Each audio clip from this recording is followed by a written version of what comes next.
시청자 여러분 안녕하십니까? 3월 11일 화요일 매일신문 뉴스입니다. 교황 프란치스코가 오는 8월 14일 한국을 방문합니다. 무려 25년 만에 이뤄지는 방한인데요. 교황은 박근혜 대통령을 예방하고 한반도 평화를 위한 특별 미사도 집전할 것으로 보입니다. 프란치스코 교황이 박근혜 대통령과 한국 천주교회 초청으로 8월 14일부터 18일까지 방한하기로 했습니다. 프란치스코 교황은 일어나 비추어라를 주제로 한 방한 일정에서 박근혜 대통령을 면담하고 대전 충남 지역에서 개최되는 제6회 아시아 청년 대회에 참석해 아시아 지역 22개국 청년 신도들을 만나 미사를 봉헌할 예정입니다. 또 윤지충 바오로와 순교자 123위의 시복식을 직접 집전할 예정인데 시복식 장소는 서울 광화문 광장이 유력합니다.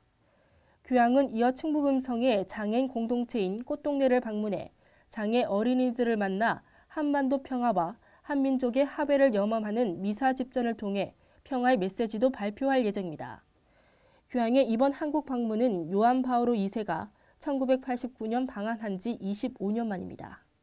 한국수력원자력이 어제 경주시 양북면에서 신사옥 기공식을 열었습니다. 사옥은 부지 15만 7천여 제곱미터에 총 사업비 2,100억 원을 들여 지하 1층, 지상 12층 규모로 건설되며 내년 말 준공할 예정입니다.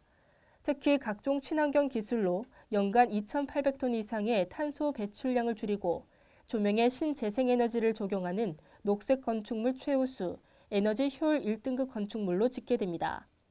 이번 경주 신사옥 기공식은 지난 2006년 중저준위 방패장의 경주 유치 이후 유치 지역 지원에 관한 특별법에 따른 것입니다. 한수원은 또 사옥과 함께 경주 보문단지에 연면적 3만 제곱미터의 경주 화백 컨벤션 센터를 건립해 경주시에 기부 체납할 방침입니다.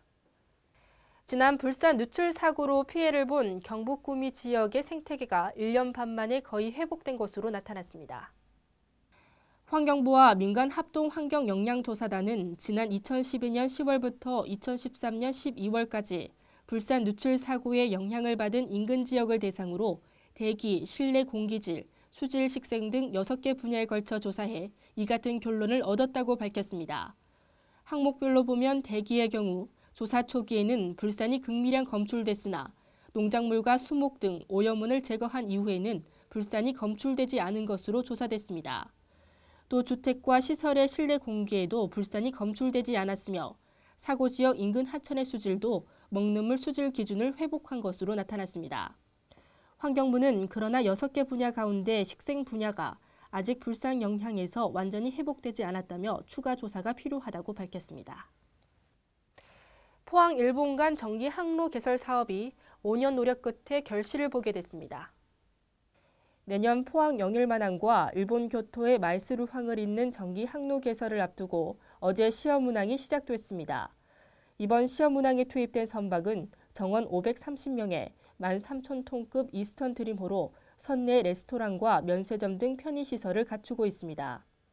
시험 운항은 승객 380명과 컨테이너 4개를 싣고 10일 오후 영일만항을 출항해 11일 오전 교토 말스루항에 도착한 뒤 10일 영일만항으로 되돌아오는 일정으로 진행됩니다. 양도시는 2012년 국제 페리선을 공동 취항하기로 하고 수십 차례 실무 협의를 통해 내년에 전기 항로를 개설하기로 합의했습니다. 지방선거 때만 되면 공무원의 줄서기 행태가 여전한데요. 이를 막기 위해 대구선거관리위원회가 대구시와 대구교육청 공무원노조와 업무 협약을 맺고 깨끗한 선거 문화 정착을 위해 힘을 모으기로 했습니다. 대구시 선거관리위원회는 지방선거를 앞두고 공무원의 선거 개입을 막기 위해 어제 오전 대구시청에서 대구 공무원노조, 대구시 교육청 공무원노조와 상호 협력을 위한 업무 협약을 체결했습니다. 업무 협약은 공무원이 특정 정당이나 후보자의 업적을 홍보하는 행위를 금지하고 공무원의 지위를 이용해 선거운동의 기획에 참여하는 행위를 금지하는 등 공무원 선거 중립 의무를 준수하는 내용을 담고 있습니다. 오늘 전국이 대체로 맑은 가운데 따뜻한 봄 날씨가 예상됩니다. 대구 경북 낮 최고 기온은 17도로 어제보다 높겠습니다. 이상으로 매일 신문 뉴스를 마치겠습니다. 시청해주신 여러분 고맙습니다.